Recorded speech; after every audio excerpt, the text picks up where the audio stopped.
This is Odus and Ladders, a segment of FS Formula Life TV with Flores, Honorable Ezu, a true life experience of his teen births and 10 miscarriages.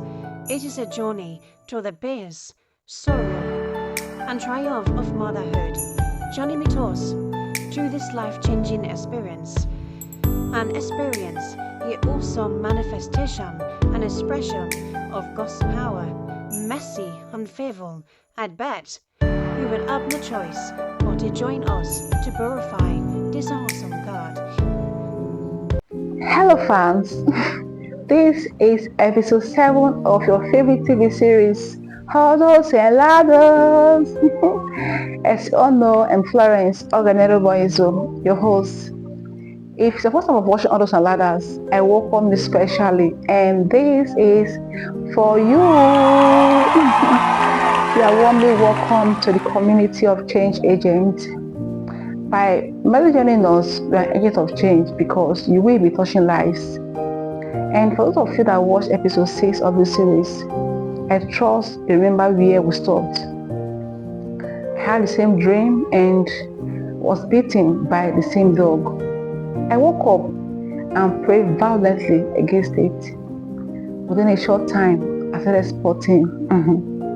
In no time, I started bleeding, and thereafter, I was at the hospital fighting for the survival and well-being of my baby. I also said there was a battle between fear and faith that was going on in my head.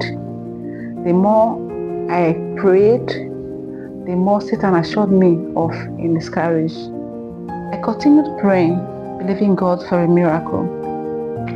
Minutes later, the doctor arrived. He walked straight to my bed. After asking some questions, he demanded that a scan should be run so as to be certain about the baby's well-being. A nurse prepared me for the scan, but the doctor took over and ran the scan by himself. When I heard about the scan, I didn't know what to pray or hope for. I was in a state of confusion. I was just moving like a pendulum in the realm of thoughts. I thought about the stillbirth, the supposed baby Lisa, how expectant we were, and how devastated we became when we lost her. I also thought about the long period of waiting, over 3 years, before I became pregnant again. I thought about how happy we were and how we celebrated. I also recalled with deep concern the dream I had before I lost the pregnancy. I also thought about the pains and depression that I went through after the loss of the pregnancy. I became pregnant again after 4 months, after a stillbirth and 1 miscarriage. And there I was, fighting not to lose another one. As I ran the scan, my both eyes were fixed to the screen, hoping to see 2 things. Yes, 2 things: the fetus and the heartbeat. I ran out of patience when the doctor kept displaying his womb on the screen without saying a word. Doctor, I called. What is happening? I asked. The fetus is not in the sac. He responded with the follow continents. Full of horror, I asked him to check again. I asked him to check properly. Please, check again. I pleaded, already crying. Please check properly. I know my baby is in there. I added as I sobbed. I began to tremble with fear and confusion. I couldn't imagine losing the baby. God would not even permit it because it would be unfair. I said to myself and closed my eyes tearfully. When he saw that I would not be able to handle the reality on ground, he took back his words. The The scan is not clear enough to tell the state and position of the fetus, he said. He said the scan will be repeated the following day. That statement, although had no element of hope, but it was a straw strong enough to hold on to. I was taken back to the ward and transferred to my bed.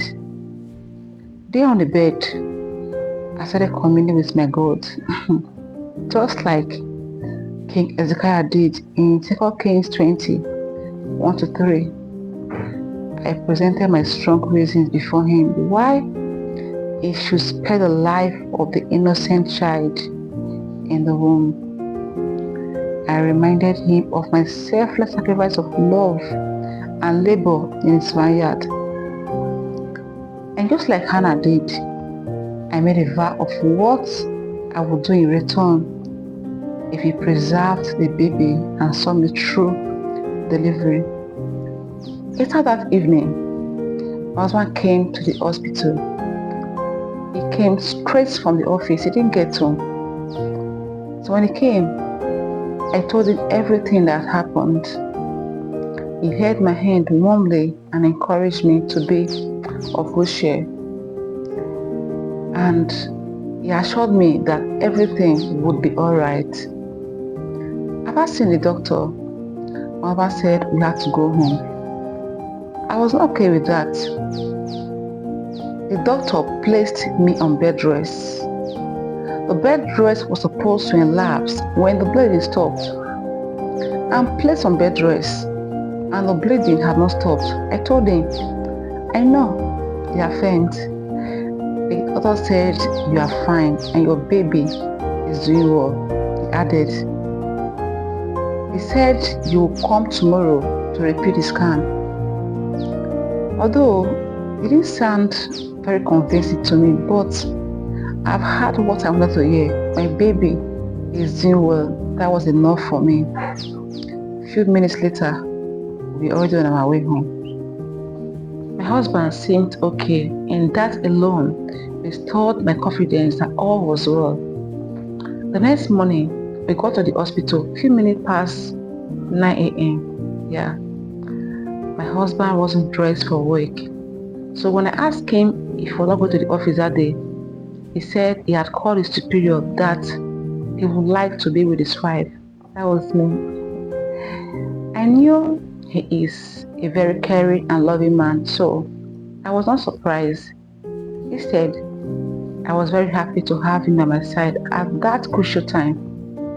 I'm here for you and we're in this together, he said with a smile, smiling at me. I was overwhelmed by that affectionate gesture, so I smiled back in appreciation. After a short while, a doctor and my husband walked in and knew it was time to repeat the scan. My husband walked straightly to my bedside and I lifted my head for him to help me stand. Instead, he sat on my bed, rested my head on his thighs. The doctor stood by my bed also, looking at me like a man, looking for words to express himself. Am I not taking the scan? I asked, still struggling to know the reason for the mood swing. Madam, doctor called, you need to be strong. Honey, my husband also called. Like I said, we are in this together. Why the drama? I asked in confusion as I take turns to look at the two men that were causing my blood to run.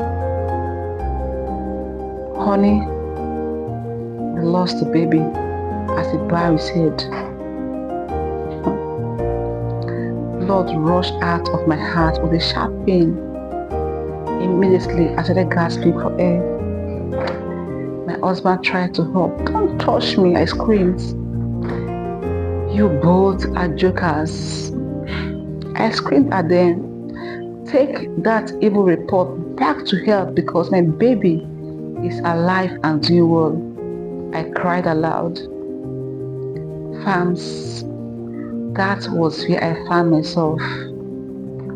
My daughter lied to me Even my husband, whom I trusted so much, would not even open up to me. Perhaps he was trying to help me to avoid the devastation the news would cause me. But I deserve to know the truth. I was heartbroken. I felt betrayed. After a stillbirth, a waiting period of about 3 years, and one miscarriage, I miscarried the baby again. This time with unimaginable pains of loss and betrayal. I didn't know how I managed to survive that period, but God came through for me. So sorry, fans. This episode ends here, but don't forget, it's a journey of one stillbirth and 10 miscarriages. It's a journey of a triumphant woman. Don't forget to like, share, and comment. Who knows? Someone going through similar ordeal. I just be waiting for your consoling words. Like I always say, we are not just telling stories, we are touching lives. See you in episode 8 of Hurdles and Ladders. God bless you.